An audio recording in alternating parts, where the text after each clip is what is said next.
अक्टूबर का महीना था 2017 का साल, तारीख 30 यानी कि 30 अक्टूबर 2017। जेट एयरवेज की एक उड़ान मुंबई से दिल्ली आनी थी। 2:55 पर इसके उड़ने का वक्त फिक्स था, 2:55 PM दोपहर को। और इस प्लेन में कुल 116 पैसेंजर सवार थे, 17 क्रू मेंबर थे। लगभग 2 घंटे की दूरी थी मुंबई से दिल्ली की और 5 बजे के आसपास दिल्ली में इसको लैंड करना था। इस प्लेन में बिजनेस क्लास भी था और इकोनॉमी क्लास भी। प्लेन टाइम पर उड़ान भरती है 2:55 पर मुंबई से। करीब 25 मिनट के बाद 3:20 का वक्त था। प्लेन को अब हवा में भी 25 मिनट बीत चुके थे। एक cabin crew air hostess Shivani Malhotra business class के टॉयलेट में जाती हैं। जब वो टॉयलेट में जाती हैं तो देखती हैं कि ये क्या, वो जो उसके सारे टिश्यू पेपर थे वो लगभग खत्म और थोड़े से बचे हुए थे, लेकिन उसे लगा कि अभी प्लेन में 25 मिनट के लिए उड़ान भरी है, अभी तो बहुत सारे पैसेंजर आए भी नहीं, उन्होंने यूज़ भी नहीं किया टॉयलेट को, तो ये टिश्यू पेपर खाली कैसे हो गया। वो बाहर निकलती हैं, फिर अपने एक सहयोगी जिनका नाम निकिता जुनेजा, तो वो निकिता को बताती हैं कि बिजनेस क्लास के टॉयलेट में टिश्यू पेपर नहीं है, जाकर तुम दोबारा रिफिल कर दो, भर दो। अब निकिता एक दूसरा बंडल निकालती है और बिजनेस क्लास की उसी टॉयलेट में जाती है और अब नया टिश्यू पेपर उसके अंदर फिक्स कर रही थी। लेकिन जब वो फिक्स कर रही तो उसको लगा कि कुछ अटका हुआ है अंदर, और जब तक वो निकलेगा नहीं तब तक ये पेपर अंदर जाएगा नहीं। उसने काफ़ी कोशिश की, वो हुआ नहीं। फिर उसने अंदर हाथ डाला। जब हाथ डाला तो उसने देखा कि कुछ पेपर का बंडल टाइप का अंदर फंसा हुआ है। उसे लगा शायद इसी वजह से नहीं जा रहा। उसने वो अंदर से बाहर निकाला तो उसने देखा कि उसी टिश्यू पेपर के कुछ पेपर को लपेट कर उसके अंदर 2 लेटर है और वो अंदर डाल दिया था किसी ने। उसने टिश्यू पेपर को खोला और उसमें से दोनों लेटर बाहर निकाला।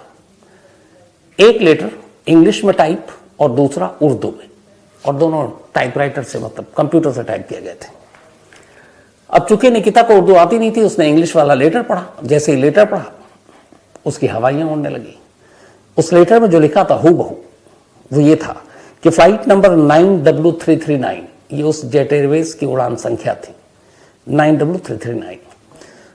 Flight number 9W339 is covered by hijackers and aircraft should not be land and flown straight to POK, पाक ऑक्युपाइड कश्मीर, यानी पाकिस्तान में। 12 people on board. If you put landing gear, you will hear the noise of people dying. Don't take it as a joke. Cargo area contains explosive bomb and will blast if you land Delhi. मतलब इसका कुल मतलब ये था कि flight number 9W339 में hijacker हैं, plane को हाईजैक कर लिया गया है और कुल 12 हाईजैकर इस प्लेन में इस वक्त मुसाफिर की शक्ल में बैठे हुए हैं। इस प्लेन को अब यहाँ से सीधे पाकिस्तान पाक अधिकृत कश्मीर ले चलें, और अगर आप ने ऐसा नहीं किया तो थोड़ी देर में आपको आवाज़ सुनाई देगी लोगों पैसेंजर के मरने की। और इसको मजाक के तौर पर मत लीजिए, क्योंकि कार्गो एरिया में भी एक बॉम्ब है, और अगर दिल्ली में आपने इस प्लेन को लैंड करने की कोशिश की POK की बजाय, तो धमाका हो जाएगा और प्लेन उड़ जाएगा। अब जैसे ही इस लेटर को पढ़ा निकिता ने, उसने फौरन कैप्टन को ये लेटर आगे बढ़ा दिया। और उस वक्त कैप्टन जो थे जय जरीवाला, वो इस प्लेन के कैप्टन थे। उन्होंने जैसे ही ये लेटर देखा उन्हें लगा कि मामला इमरजेंसी है। फौरन, चूंकि ये कहा गया था कि लैंड यहाँ नहीं करना और POK ले जाना है, उन्होंने नियरेस्ट, उस वक्त जब ये प्लेन उड़ रहा था अहमदाबाद के ऊपर से उड़ा था, करीब अहमदाबाद अप्रोच करने जा रहे थे, तो नियरेस्ट ATC यानी एयर ट्रैफिक कंट्रोल अहमदाबाद था। फौरन कैप्टन ने अहमदाबाद ATC को कांटेक्ट किया और कहा कि एक इमरजेंसी सिचुएशन है और हमें प्लेन को लैंड करना है। पूछा गया क्या, क्यों, तो कैप्टन ने बताया कि इस तरीके से एक धमकी भरा लेटर मिला है और प्लेन के अंदर हाईजैकर हैं और कार्गो में बॉम्ब रखा हुआ है। फौरन अहमदाबाद एयरपोर्ट हरकत में आया। मैनेजर ने अपने आला अफसरों को बात की एयरपोर्ट के। इसके बाद फौरन कैप्टन को इजाज़त दी गई कि आप इस प्लेन को जो 9W339 आप अहमदाबाद के रनवे पर लैंड कर सकते हैं। उधर अहमदाबाद के रनवे पर तमाम तैयारियां हो गई, फायर ब्रिगेड से लेकर ये लोकल पुलिस को भी उधर खबर कर दी गई कि एक हाईजैकिंग का इशू है। अब अहमदाबाद क्राइम ब्रांच की टीम आनन फानन में भागती है। इधर थोड़ी देर के बाद आखिरकार सही सलामत 9W339 अहमदाबाद के रनवे पर उतरती है। प्लेन लैंड करने के बाद अब चारों तरफ से पुलिस ने घेर रखा है, इमरजेंसी सिचुएशन है। डॉग स्क्वाड से लेकर तमाम बॉम्ब स्क्वाड की टीम पहुंच गई। अब उन्होंने पूरे प्लेन की तलाशी ली, पैसेंजर को बाहर निकालकर किसी को भी जाने नहीं दिया, एक साथ रखा रोक कर एयरपोर्ट के एक एरिया में। खाली प्लेन की पूरी तलाशी ली गई, कार्गो की तलाशी ली गई, कोई बॉम्ब नहीं। अब इसके बाद पैसेंजर की लिस्ट निकाली गई और उन पैसेंजर में 116 में ऐसे कौन से 12 हाईजैकर होते हैं या हो सकते हैं, उनकी शिनाख्त शुरू हो गई टिकट और उनके आईडी कार्ड के थ्रू।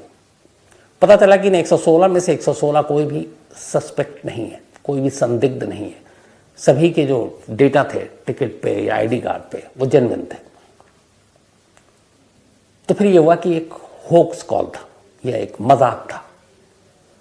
अब सवाल है लेकिन ये मजाक किसने किया? तो अब तफ्तीश शुरू हुई। तमाम जो प्लेन के स्टाफ थे, केबिन क्रू मेंबर, खासतौर पर चूंकि वही लोग थे जो पैसेंजर की ओर देख रहे थे, अब उनसे पूछताछ हुई। तो जो शिवानी सबसे पहले जिसने नोटिस किया था कि टिश्यू पेपर बिजनेस क्लास में खत्म हो गया जबकि अभी प्लेन ने उड़ान भरी है, किसी पैसेंजर ने इसको यूज नहीं किया, जब उससे पूछा गया तब उसने बताया कि जब प्लेन ने टेक ऑफ किया और लाइट बंद हो गई, मतलब कि अब आप आराम से टॉयलेट यूज कर सकते हैं, तो उसने कहा बिजनेस क्लास में एक शख्स बैठा हुआ था और उसने मुझसे ब्लैंकेट मांगा था, कंबल। तो मैं उसका कंबल लेने के लिए जब गई तो देखा कि वो सीट पर नहीं है। 5 मिनट के बाद वो लौटा सीट पर। फिर मैंने ध्यान दिया, उसने कहा कि चूंकि बिजनेस क्लास में मेरी ड्यूटी थी और कोई दूसरा पैसेंजर उस शख्स के अलावा उतने वक्त में किसी ने टॉयलेट का यूज नहीं किया। यानी बिजनेस क्लास में टेक ऑफ के बाद करीब 5-10 मिनट तो आपको हवा में ही हो जाता है, उसके बाद फिर लाइट होती है कि आप यूज कर सकते हैं, सीट बेल्ट बांधे रखी है, लेकिन बाकी चीजें जो खाना पीना शुरू हो जाता है। तो अब शिवानी के हिसाब से उस टॉयलेट का यूज सिर्फ एक पैसेंजर ने किया। अब उस पैसेंजर को बुलाया गया, भाई कौन? वो पैसेंजर सामने आया, उसका नाम था बिरजू सल्ला, 37 साल का एक शख्स बिरजू सल्ला। उससे पूछताछ हुई, उसने कहा मैं टॉयलेट गया था, लेकिन इससे आगे उसने कुछ नहीं बताया। अब फौरन बिरजू सल्ला की कुंडली निकाली गई, मुंबई पुलिस को इन्फॉर्म किया गया। तो उधर से पता चला भाई ये कोई छोटी मोटी हस्ती नहीं है। बिरजू सल्ला एक बहुत बड़े गोल्ड के और मतलब जवाहरात के व्यापारी और एक बड़े रेपुटेटेड फैमिली से अरबपति हैं, गुजरात से हैं, मुंबई में हैं और मुंबई में जावेरी बाजार जैसी जगहों पर इनके शॉप हैं, अलग अलग बिजनेस है और कुल मिलाकर अरबपति आदमी है। मुंबई के पॉश एरिया में इनका घर है और सभी जानते हैं। तो पुलिस को लगा शायद गड़बड़ हो रहा है कुछ, एक ऐसा बिजनेसमैन इतना अमीर और कोई इसका रिकॉर्ड नहीं पुराना, ये क्यों करेगा ऐसा। फिर भी पुलिस की एक टीम लगी। अब वो लेटर 2 कॉपी हाथ में था, एक उर्दू में और एक इंग्लिश में, जो मैंने आपको पढ़कर सुनाया। अब और कोई टॉयलेट गया नहीं, क्रॉस चेक करने के बाद ये पता चल गया। तब ले देकर उस टॉयलेट का यूज एक ही शख्स ने किया। अगर उसने नहीं रखा तो फिर केबिन क्रू की गलती है या फिर कुछ और हो सकता है, लेकिन जो सबूत उस वक्त थे और गवाह वो बिरजू सल्लू की तरफ बार बार इशारा कर रहे हैं। बाकी पैसेंजर को रोका, जो रोक के रखा था, फिर उनको अगली फ्लाइट से दिल्ली भेजा गया। बिरजू सल्ला को रोक लिया गया, कहा गया कि आपसे पूछताछ करनी क्योंकि आप ही मेन इस वक्त संदिग्ध है। अब उसे पूरी पूछताछ हुई, लगातार मना करता रहा। इस दौरान में पुलिस की एक टीम उसके घर भी पहुंची। पता किया गया कि ये जो लेटर है ये कहां से प्रिंट हुआ और कैसे हुआ। बिरजू सल्ला के घर जो प्रिंटर था उसके सैंपल लिए गए और इस लेटर से सैंपल मैच कराए गए। अब 2 चीजें बिरजू सल्ला के खिलाफ थी। एक चश्मदीद एयर होस्टेस जिसने बताया कि इकलौते वही थे जिसने प्लेन में टॉयलेट का यूज किया। दूसरा वो प्रिंटर जैसे ये धमकी भरे इंग्लिश और उर्दू में जो 2 खत लिखे गए वो किस प्रिंटर से निकला था, तो बिरजू सल्ला। अब बात साफ हो गई। फिर उस लैपटॉप और कंप्यूटर को ही खंगाला गया, उसमें से आया कि हाँ ये उसी में टाइप किया गया था। फिर जो उर्दू में लिखा गया था वो गूगल के थ्रू उसको इंग्लिश से उर्दू में ट्रांसलेट किया गया था और उसकी कॉपी निकाली गई थी। अब इतना सबूत काफ़ी था बिरजू को घेरने के लिए। तो अहमदाबाद की क्राइम ब्रांच ने अब तसल्ली से घेरा। थोड़ी देर के बाद बिरजू ने अपना जुर्म कबूल कर लिया। उसने कहा हाँ, टॉयलेट के अंदर ये दोनों लेटर मैंने डाले थे, लेकिन ये फेक था, कोई बॉम्ब नहीं, कोई हाईजैकर नहीं। तो बोला फिर तुमने ऐसा क्यों किया, जबकि तुम खुद उसी प्लेन में सवार थे। आमतौर पर बहुत सारे ऐसे होक्स कॉल या इस तरह की चीज़ें होती जो ग्राउंड से लोग करते हैं और किसी प्लेन के बारे में, तुम उसी प्लेन में बैठे हो, तो क्या तुम्हें अहमदाबाद जाना था या कुछ और था, क्यों ऐसा क्यों किया। तब उसने जो कहानी सुनाई, खुद अहमदाबाद पुलिस को यकीन मतलब करने का मन नहीं कर रहा था, लेकिन आगे की जो जांच हुई पता चला कि वो बंदा बिल्कुल सब सच बोल रहा है। कहानी कुछ यूं थी कि बिरजू सल्ला एक अरबपति कारोबारी मुंबई के आलीशान इलाके में रहता था। एक बीवी और 2 बच्चे, फादर 70 साल के। बिजनेस के सिलसिले में अक्सर वो टूर करता रहता था, दिल्ली आना जाना था। इसी दिल्ली आने जाने के दौरान इसी जेट एयरवेज की एक ग्राउंड स्टाफ से उसकी दोस्ती होती है और धीरे धीरे उस ग्राउंड स्टाफ से उसे प्यार हो जाता है। इसके बाद दोनों एक दूसरे को इजहार करते हैं। अब उस लड़की को यह पता नहीं है कि ये शादीशुदा है। उम्र करीब 36-37 साल है बिरजू की। तो धीरे धीरे अब लड़की भी उससे प्यार करने लगती है। इसके बाद ये होता है कि हम शादी करेंगे। बिरजू का ये था कि तुम शादी करो और घर आ जाओ, मुंबई पे रहो और अपना घर संभालो हमारा। ये कहती थी नहीं मैं नौकरी नहीं छोड़ूंगी, जो गर्लफ्रेंड थी। तो नौकरी न छोड़ने और मुंबई आने, इन दोनों चीज़ों से भी इनकार कर रही थी। और बिरजू को उससे बेपनाह मोहब्बत, बिरजू से बेपनाह मोहब्बत। उसने बहुत समझाने की कोशिश की, बार बार मनाया। कई बार ऐसा हुआ खास उससे मिलने के लिए दिल्ली आया और वो कहे कि मेरी इस वक्त ड्यूटी है, और वो अपना चूंकि अब एयरलाइंस की ड्यूटी है, फ्लाइट को आपको अटेंड करना ही है, तो कई बार ऐसा होता था वो उसे वक्त नहीं दे पाती थी। इसको लेके कई बार ऐसा हुआ, बिरजू के मन में आया कि ये क्या है, ये कैसी नौकरी है। अच्छा, वो इस जेट एयरवेज की नौकरी को छोड़ने को तैयार नहीं थी। उसने कहा ऐसे ही तुमको एयरलाइंस में है तो मुंबई में कोई ज्वाइन कर लो, मुंबई की ड्यूटी ले लो। उसने कहा नहीं, मैं करूंगी तो यहीं दिल्ली में। इस चीज़ ने धीरे धीरे बिरजू के मन में ये कर दिया कि इस एयरलाइंस की नौकरी से उसको एक तरह से नफरत हो गई। उसे लगा ऐसा क्या करूं कि ये मेरे पास मुंबई आ जाए। तभी 2017 में ये होता है कि बिरजू के एक दोस्त की बेटी की शादी थी। उसने बिरजू से कहा कि हमारे कई गेस्ट इधर उधर से आ रहे हैं, तो हमें 2 चार्टर्ड प्लेन चाहिए ताकि गेस्ट को लाने ले जाने के लिए। सारे अमीर लोग। तो उसने कहा ठीक है। करीब 1.25 करोड़ रुपए में चार्टर्ड की डील हुई। उसके लिए जो बिरजू है वो दिल्ली आया और एक गल्फ की कंपनी है, एयरलाइंस कंपनी, उसके साथ उसने कॉन्ट्रैक्ट किया। सारी डील हो गई, शादी के लिए 2 चार्टर्ड प्लेन। लेकिन उसी दौरान उसको एक ख्याल आया। उसने कहा कि ठीक है ये आ नहीं रही है, अब इश्क देखिए उसकी कहाँ तक है, ये नौकरी छोड़ नहीं रही है। उसने कहा कि क्यों ना मैं अपनी गर्लफ्रेंड के लिए भी एक एयरलाइंस कंपनी खोल दूँ। अब इस डील वील के दौरान उसे एयरलाइंस के बारे में काफ़ी जानकारी मिल गई, गल्फ की, ये जो किराए पे ले रहा था वो 2 चार्टर्ड। तो रॉयल एयरलाइंस के नाम से उसने तय कर लिया कि वो अपनी एयरलाइंस कंपनी खोलेगा, सिर्फ अपनी इस गर्लफ्रेंड के लिए, और वो पूरा मैनेजमेंट उसके हाथ में देगा कि तुम संभालो, लेकिन हेडक्वार्टर मुंबई होगा, क्योंकि वही उसकी जिद थी कि वो मुंबई आए और वो जा नहीं रही थी। तो उसने ये तैयार भी कर लिया रॉयल की खोलेंगे। उसने धीरे धीरे इशारों में उसको बता भी दिया गर्लफ्रेंड को, लेकिन वो उसके लिए भी तैयार नहीं हो। उसने कहा ये मजाक है, तुम पागल हो, मैं जहां जॉब कर रही हूं करने दो। आखिर में उसे लगा कि ये किसी तरह अब आएगी नहीं। तब उसने फिर एक साजिश रची। उसने कहा ऐसा क्या करूं कि जेट एयरलाइंस ही बंद हो जाए या फिर उसका दिल्ली का दफ्तर ही बंद हो जाए।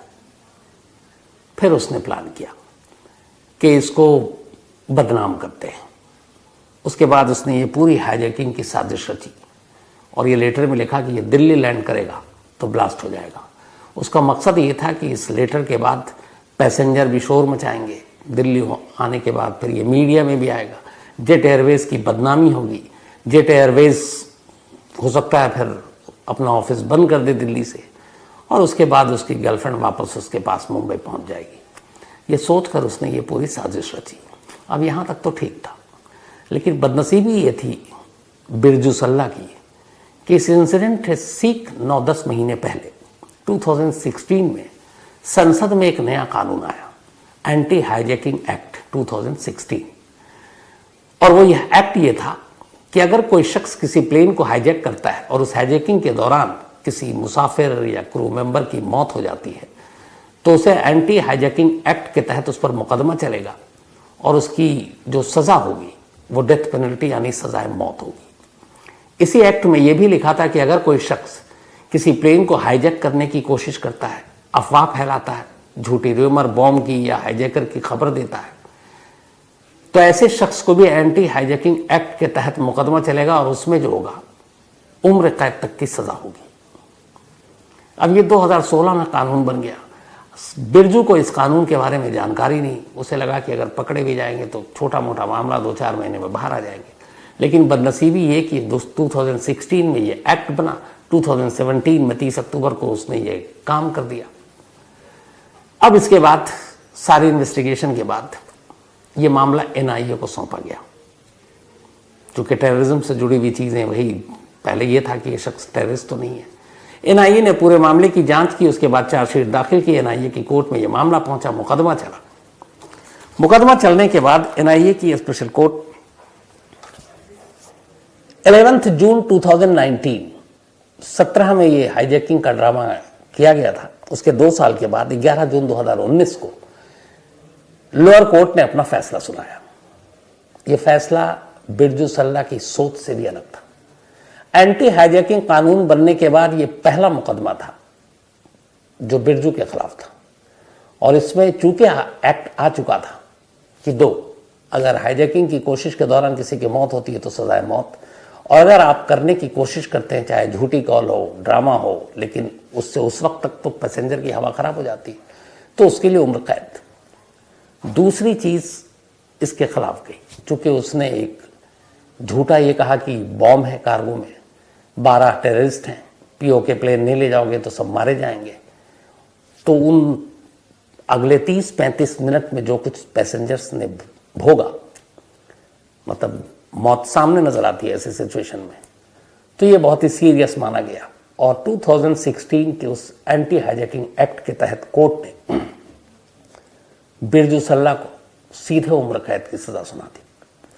कहा इश्क में अपनी गर्लफ्रेंड को दिल्ली से मुंबई लाना चाहता था और कहाँ पूरी उम्र अब उसकी जेल के अंदर गुजर रही थी। तो 11 जून 2019 को यह सजा सुनाई गई। और इतनी ही नहीं, अदालत ने यह भी कहा कि इस उम्र कैद की सजा के साथ साथ 5 करोड़ रुपए का जुर्माना भी अदा करना पड़ेगा बिरजू को, और ये 5 करोड़ रुपए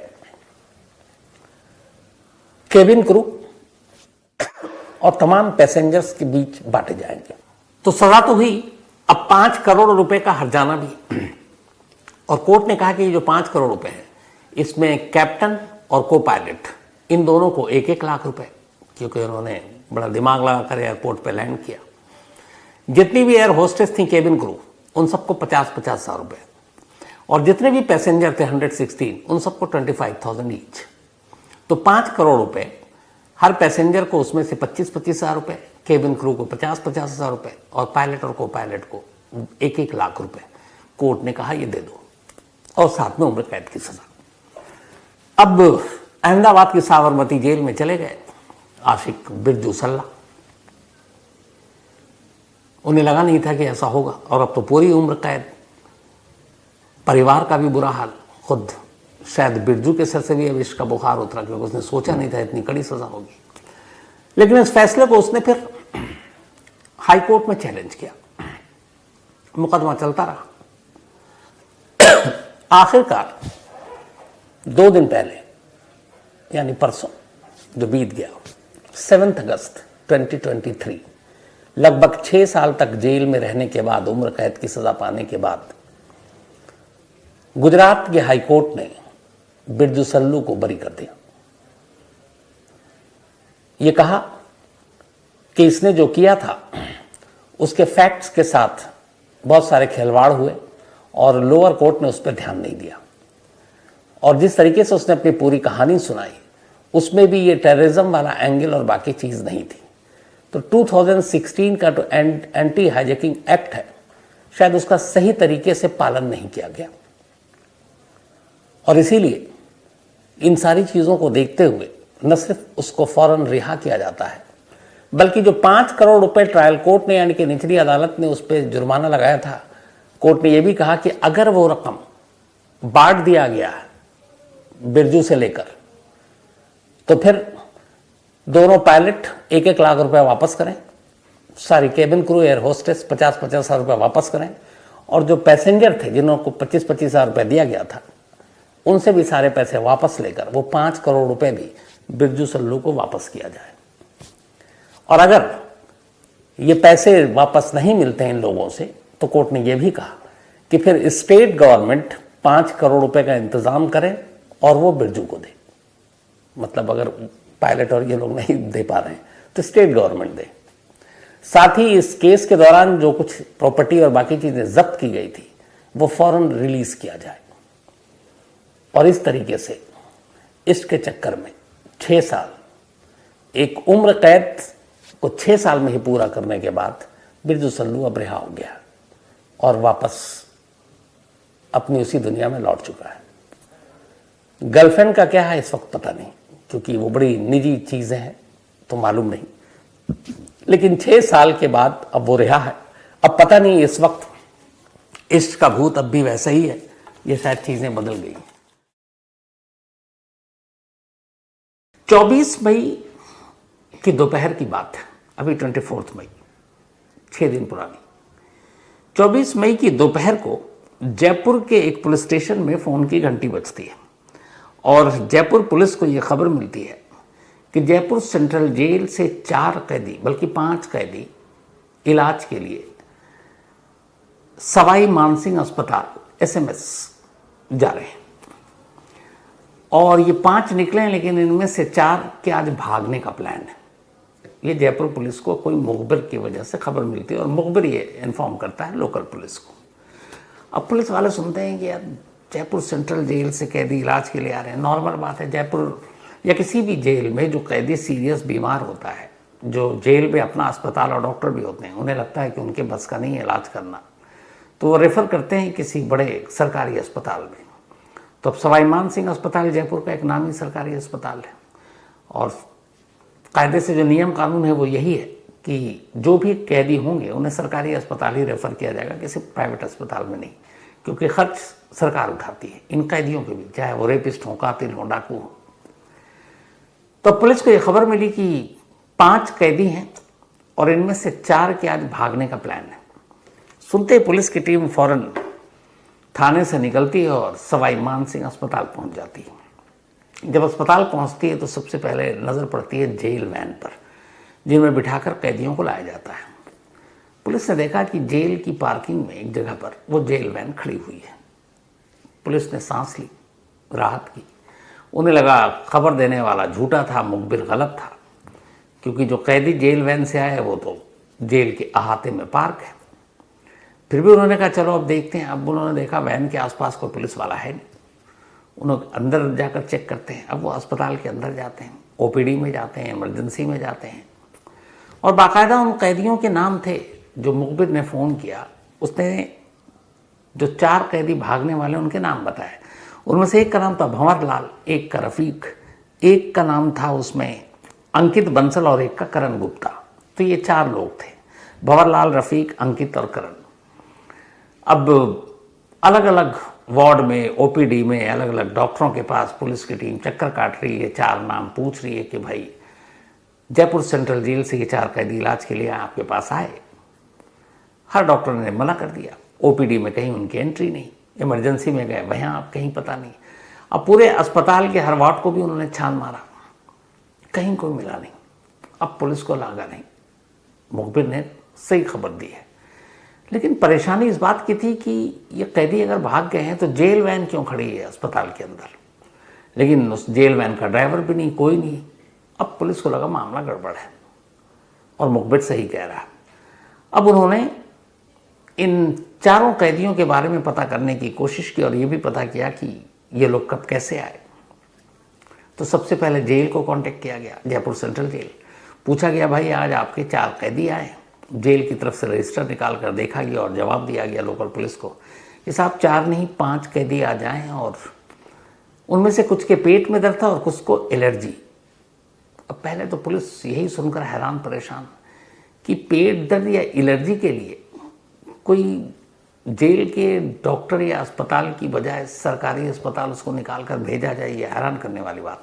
क्योंकि अमूमन जेल से कैदी वही बाहर भेजे जाते हैं जो सीरियस होते हैं। अब एलर्जी जैसी छोटी सी चीज़ के लिए कोई कैसे बाहर रेफर कर सकता है। खैर उन्होंने पूछा तो अभी पता चला 5, पुलिस के पास खबर 4 की थी। उन्होंने कहा ये 5वां कौन, तो पता चला 5वां एक और कैदी था। फिर जेल की तरफ से कहा गया कि नहीं साहब 5वां कैदी जो गया था जिसके पेट में दर्द था वो तो जेल वापस लौट आया 3 घंटे में। अब पुलिस और हैरान कि निकले 5, अस्पताल गए 5, 4 गायब और 5वां इतना सीधा साधा शरीफ के वापस इलाज करा के अस्पताल भी पहुंच गया, अस्पताल से जेल भी पहुंच गया। अब पुलिस ने अपनी छानबीन शुरू की, इन सारे लोगों के नाम थे। फिर इधर उधर अपने मुखबिरों को लगाया। धीरे धीरे अब दोपहर से शाम होने वाली थी। अच्छा, इन कैदियों को किसी भी कीमत पर 5 बजे तक वापस जेल पहुंचना था और सुबह ये निकले थे 8 बजे। तो करीब करीब 5-4-9 घंटे इनको आना जाना दिखाना इलाज में गुजारना था। पुलिस को लगा कि ये लोग गए कहाँ होंगे, सारे मुखबिर लगा दिए गए थे। तभी पुलिस को पहली इंफॉर्मेशन मिली। पता ये चला कि जयपुर शहर के अंदर ही एक सिद्धार्थ होटल है जो कायदे से देखें तो जयपुर सेंट्रल जेल से करीब करीब 5 किलोमीटर की दूरी पर है, थोड़ा सा अलग बनकर ये होटल है। तो सिद्धार्थ होटल में 2 कैदी गए हुए हैं। अब पुलिस चकराई कि ये 2 कैदी होटल में क्या कर रहे हैं जिनको हॉस्पिटल में होना चाहिए था। खैर पुलिस की टीम पहुंची होटल में। जब होटल में पहुंची तो उन्होंने दोनों कैदियों के बारे में पूछा।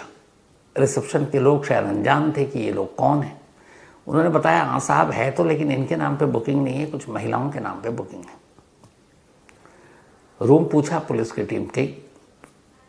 अब 2 रूम 2 महिलाओं के नाम पर बुक किया गया था।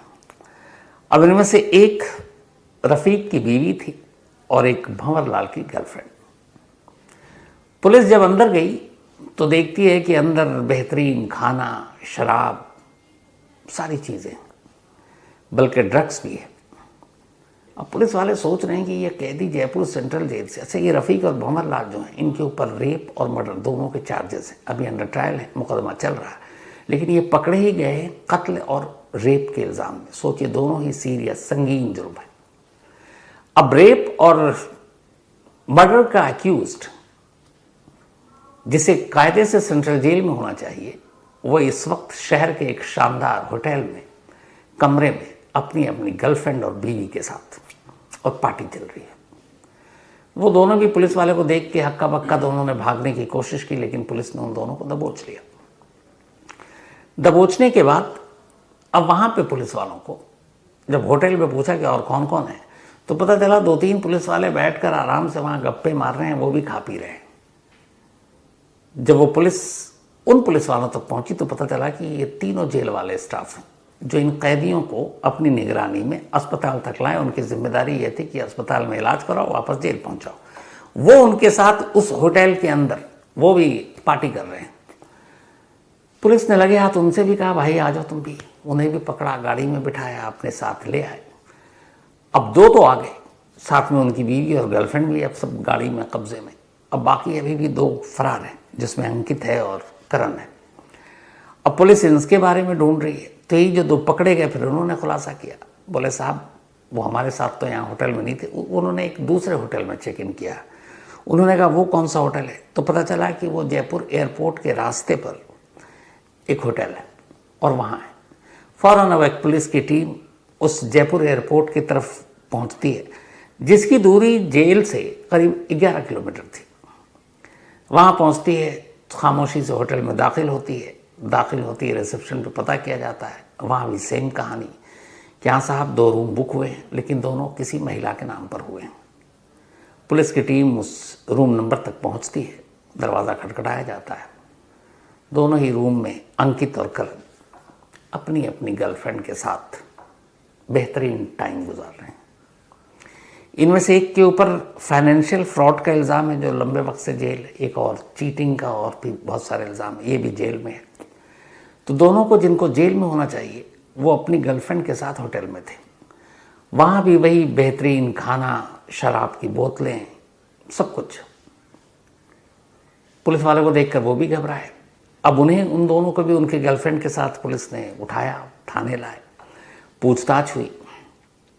अब पुलिस इस बात पर हैरान थी कि ये 4 लोग जो इलाज के नाम पर जेल में आए, शहर के 2 अलग अलग मशहूर होटल के अंदर अपनी अपनी गर्लफ्रेंड और एक की सिर्फ बीवी थी, उसके साथ कैसे वक्त गुजार सकते हैं? ये नेक्सस, ये साजिश है क्या? और बाकी के जो तो पुलिस वाले थे, 5 पुलिस वाले इन लोगों को लेकर आए थे, वो बाकी भी उस 2 होटल से मिले, वो भी वहाँ पार्टी कर रहे थे। तो जेल के उन 5 पुलिस वाले को भी उठाया गया। 4 कैदी थे, 5 4 9, 4 उनकी गर्लफ्रेंड और बीवी, 9 4 13। अब इन सबसे पूछताछ हुई। जब पूछताछ हुई तो इसके बाद जो कहानी सामने आई, वो जेल के अंदर चल रहे खेल का एक छोटा सा नमूना है। कहानी ये थी कि इन 4 ने पहले से प्लान किया कि गर्लफ्रेंड से मिलना है, एक को बीवी से मिलना था। अब कैसे? तो जेल के अंदर इन्हें पता चला कि जो जेल के डॉक्टर होते हैं, अमूमन अगर उनको पैसा दे दो तो वो अपने हिसाब से तुमको कुछ ना भी हो तो बीमार बताकर अस्पताल भेज देंगे। अब लेकिन अस्पताल जाएंगे तो अस्पताल से आपको लौट कर आना है, इसमें जाने में क्या मज़ा। फिर पता चला कि डॉक्टर का नेक्सस तो एक अलग है। एक बड़ा अहम रोल प्ले करते हैं जेल के जो स्टाफ होते हैं, उनमें वो पुलिस वाले जो कैदी को लेकर बाहर जाते हैं, जिनकी जिम्मेदारी होती कि ये 5 कैदी हैं, तुम्हें इनको कोर्ट ले जाना है, ये कैदी है, इन्हें अस्पताल ले जाना है। तो जो पुलिस वाले कैदियों को लेकर बाहर निकलते हैं, उनकी अलग ही उनके मौज होते हैं, क्योंकि बाहर निकलते ही कैदियों की कुछ फरमाइश होती है और वो पुलिस वाले पूरी करते हैं, लेकिन मुफ्त कुछ होता नहीं, सब पैसे के लिए। तो ये सारी जब जानकारी मिली लोगों को, तो 4 ने मिलकर एक प्लान बनाया। 5वें को भी शामिल किया। 5वें के पास पैसा नहीं था, वो शरीफ भी था थोड़ा। उसने कहा भाई तुम लोगों को जो मौज मस्ती करना करो, मैं सच में मुझे प्रॉब्लम है, मैं डॉक्टर को दिखाकर जेल लौट आऊँगा, पर मैं किसी को बताऊँगा नहीं। उन्होंने कहा ठीक है। अब इन 4 ने डॉक्टर के पास अपनी अपनी झूठी बीमारी का जिक्र किया। डॉक्टर साहब भी बैठे हुए, पता है इनकी गर्लफ्रेंड और बीवी ने डॉक्टर साहब को UPI के थ्रू पैसे भेजे। अब कैदी के नाम पे नहीं आ रहे, उनकी बीवी और गर्लफ्रेंड के नाम पर। जब डॉक्टर साहब को एक दिन पहले पैसे मिल गए, यानी कि 23 मई को, तब डॉक्टर साहब ने कहा ठीक है, 24 मई की सुबह सुबह तुम सभी एक साथ बीमार पड़ना, पेट पकड़ना, चीखना, चिल्लाना, मैं तुम्हें रेफर कर दूंगा। डॉक्टर साहब के खाते में पैसे आ चुके थे, डॉक्टर साहब का काम हो गया। अब उसको हैंडल करना था जो इन लोगों को लेकर अस्पताल जाने वाला था, यानी जो एक तरह से जेल का स्टाफ, पुलिस वाला, जिसकी निगरानी में उसको रहना जेल के बाहर जब तक वो रहेगा उस दिन। पता चला भाई उसका भी रेट है, उसने भी मुंह खोला। जो तफ्तीश है, मैं अपनी तरफ से नहीं कह रहा हूँ, जयपुर पुलिस की तरफ से, उसने कहा ठीक है तुम लोगों को बाहर जाना, एक तो गारंटी है कि भागोगे नहीं क्योंकि नौकरी मेरी खतरे में, लेकिन हाँ तुम्हारे पास 6 7 8 घंटे हैं, जो मौज मस्ती करनी है कर लो, पर इन 6 7 8 घंटे की कीमत 1 लाख रुपए दे दो। कुछ घंटे की आज़ादी की कीमत जेल के बाहर 1 लाख रुपए। अब कैदी जेल के अंदर पड़े पड़े बोर हो रहे, उन्होंने कहा चलो यार कुछ घंटे की मस्ती ही कर लेंगे, क्या फ़र्क पड़ता है। फ़ोन घुमाया गया। अब ये भी है जेल में फ़ोन के बारे में क्या बोलूँ, आसान सी चीज़ है। गर्लफ्रेंड और बीवियों ने इंतज़ाम किया, कहा गया कि चलो बाहर तुम्हें मिलेंगे पैसे, साथ में खाना भी खाना, तुम लोग पार्टी करना, तो उधर भी पैसे दे दिए गए। इसके बाद 24 मई की सुबह प्लान के तहत जब हर एक का पेट और मुंह भर गया रिश्वत से, तो डॉक्टर साहब ने पर्ची लिखी। उनमें 2 के लिखे पेट दर्द, 2 के लिखे एलर्जी, सीरियस टाइप। और उसके बाद अब जेल के बाकी स्टाफ को भी पता है कि ऐसे कैदियों की ऐसी पर्ची कब बनती है। बाकी के 5 पुलिस वाले वैन में लेकर जेल के निकलते हैं, अस्पताल जाते हैं। वहाँ पहले से सब कुछ तय था। एक कैदी लौट आता है, बाकी अब 4 कैदी। अब जेल वैन लेकर शहर में तो घूम नहीं सकते, कहीं भी किसी भी नाके पर पुलिस की नज़र पड़ जाए कि जिस तरफ होना चाहिए, अलग अलग होटल के बाहर अगर कोई जेल वैन खड़ी हो तो आपको कैसा लगेगा। तो खैर जेल वैन वहीं छोड़ी। वहाँ से इन्होंने टैक्सी की। टैक्सी से 2 अलग अलग होटल थे, ये भी कि एक साथ ना पहुँचे। और वहाँ पहले से ही इनकी गर्लफ्रेंड और बीवियों ने अपने अपने नाम पर रूम बुक कर रखे थे। तय वक्त पर ये पहुँचते हैं, तैयारी पूरी थी। इनमें से एक कैदी की साथ जो आई थी महिला, वो तो अपने साथ ड्रग्स लेकर आई थी। उसका नाम शायद रफ़ीक है, रफ़ीक की वाइफ। और वो ड्रग्स इतनी थी कि पुलिस वालों को देख कर लगा कि ये ड्रग्स इतनी जल्दी ये लोग कंज्यूम नहीं कर सकते थे। तो उस ड्रग्स की मात्रा को देखकर एक और डाउट हुआ कि ड्रग्स जेल के अंदर पहुंचना था और जेल के अंदर कैदियों में बेचना था। तो मतलब एक ड्रग्स का भी एंगल आ गया। तो इस तरीके से पैसे के साथ साथ जो हिसाब किताब हुआ, उसके बाद सबको आज़ादी मिली। और कातिल और रेपिस्ट जिसके ऊपर इल्ज़ाम है कत्ल, रेप का, फ्रॉड का, ये लोग सेंट्रल जेल से बाहर निकलकर मौज मस्ती कर रहे थे। अब ये तो बाहर थे, जितने गिरफ्तार हुए, जब इन्होंने मुंह खोला तो पता चला वो डॉक्टर साहब कौन है। अब डॉक्टर साहब रडार पर हैं। अभी जब तक मुझे जहाँ तक खबर, अभी तक अरेस्ट नहीं हुए, लेकिन उनके खिलाफ इंक्वायरी चल रही है। ये कि सिर्फ इन लोगों को ही इन्होंने ऐसी पर्ची बना कर दी, या इससे पहले भी ऐसे पर्ची बना कर दे चुके हैं। और ये भी जानकारी आ रही कि पर्ची में भी कुछ कोडवर्ड होता था, जिससे पता चल जाता था पूरे जेल के स्टाफ को कि ये जेन्युइन बीमार है, ये बीमारी के नौटंकी कर रहा है, इससे कितने पैसे हैं। तो उसको जितने लोग मिलकर लूट सकते थे सब लूटते हैं। जेल में कहते हैं कि अगर आपको मज़े करना और खुलकर जीना है तो पैसा बहुत खर्च होता है। सुकेश जो तिहाड़ जेल वाला, उसने तो करोड़ों रुपए इसीलिए तो बांटे थे, शाही जिंदगी जी सके। तो अब डॉक्टर साहब, जो लोग कैदी को लेकर बाहर जाते हैं पुलिस वाले जेल वैन में, वो ये सारे अभी तक करीब 17 गिरफ्तारी हो चुकी है। और जयपुर पुलिस की माने तो ये गिनती अभी कहाँ तक जाएगी उन्हें भी नहीं मालूम। लेकिन ये एक नया नेक्सस बेनकाब हुआ है कि इलाज के नाम पर प्रेमी जोड़ों को जेल से निकाल कर होटल तक पहुंचाने का काम खुद हमारे सरकारी स्टाफ, हमारी जेल पुलिस, हमारे जेल के अंदर मौजूद डॉक्टर साहब, शायद सब बड़े दिल वाले लोग हैं, ये कर रहे हैं। अब अंदाज़ा लगाइए कि अगर ऐसे लोग जेल के बाहर आकर भी इस तरीके से बेखौफ पार्टी करेंगे, गर्लफ्रेंड के साथ वक्त बिताएंगे, तो फिर कैसा जुर्म, काहे की सज़ा, सब तमाशा ही तो है। लेकिन हमारे देश के जेलों की सच्चाई इस वक्त यही है। और शायद देश का कोई भी जेल अछूता नहीं है जहाँ ये सारी चीज़ें ना होती हों। जेल की ज़िंदगी का काला सच धीरे धीरे करके बाहर आ रहा है, लेकिन जितना भी काला दिखाएं, इससे और कहीं ज़्यादा स्याह काला कुछ और ऐसी कहानियाँ सामने आ जाती हैं। देखिए अभी कितने लोगों पे गाज गिरती है। जो भी अपडेट होगा आपको ज़रूर बताऊंगा, लेकिन फ़िलहाल कहानी में आज इतना ही।